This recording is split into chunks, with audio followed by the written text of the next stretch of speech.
Yan o, hindi pa. Kasi hindi pa tumataas yung buhay dito ni Few. Wow. At nag-flicker, pato kay Sensei.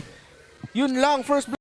Na-block off lang talaga yung pagresponde ng Team Falcons. May napapasok dito si Ogwen, naka-ejector siya at mahuli dito si Boro. Isang kill na naman para sa Team Falcons. Na bibigay nila para kay Leave Me na nag-umpisa na lumaban dun sa turtle. Si Flap Easy nag-zone out na. Malaking ultimate na nanggaling sa Novaria. Madaming matatamaan. Oy! Si Kyle TZ nahuli doon ni Orange Bob. Pero si Kyle TZ ang makakakuha ng turtle na yon. Nakakill si Flap TZ.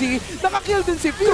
Nakakill pa si Kyle. Tatlong nawala para sa Team Falcons, Mena. At tag-iisa pa nga sila doon. Talagang pinag-sharean siya. Kung may purify na yun, grabe na talaga. Ay, mahuli ata dito si Kapitan. Hinabol ni Leave Me, pero hindi. Sabi niya, delikado. Mahuli talaga dito si Leave Me, pero nakapag-out siya. Habol siya ni Kyle TZ, gumamit ng flicker na galis na piece. At dalawang na-knockback! Nadamay pa si Boro! Gusto lang niya magtulong! At natapon pa siya ni Ogwen! Mukhang makakakill na naman ng Falcons, pero nakapag-AOG si Boro. Fortunately, SOD! Oy, teka lang ha. Tama- SOD, si Ay, Marco, tama- saan nagkagaling yan?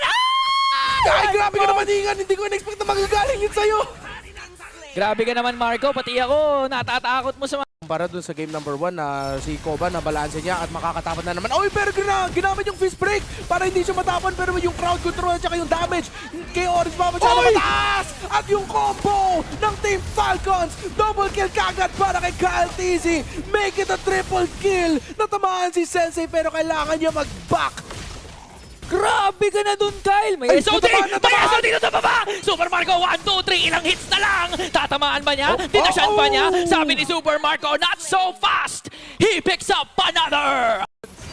Wala pang kill dito para sa Team Falcons, Mega. Sabihin na lang natin na pick up ng headset ni Brigida, yung sigaw ni Brigida. Si Brigida po yung sumigaw. Oo, si si Kyle Brigida TZ, yun. pero sumisigaw siya. Jeep ako dito, pero si Leave Me makakapag-outplay.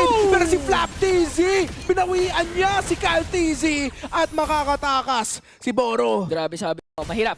Pero Pero si Jungle doon. Oh, dito sa gitna, sinusubukan dito ng Team Falcons men na lumaban pero masyado makunat. Si Flap TZ nakapasok na the Filipino Cannon kasama ang buong barangay ng Hoy, Team hoy! Falcons. Ay, pero nakaunteran! Nakaunteran tayo! Pero Super Marco papasok dito, tumama yung SOD niya pero gumamit ng fist break. Marco! Yung batang si Leave Me ay may iwan na naman. Naka-double kill si Marco. Hindi siya matatamaan ng astral ni Sensei. Oo, Ogwen tsaka Few, buhay pa rin naman.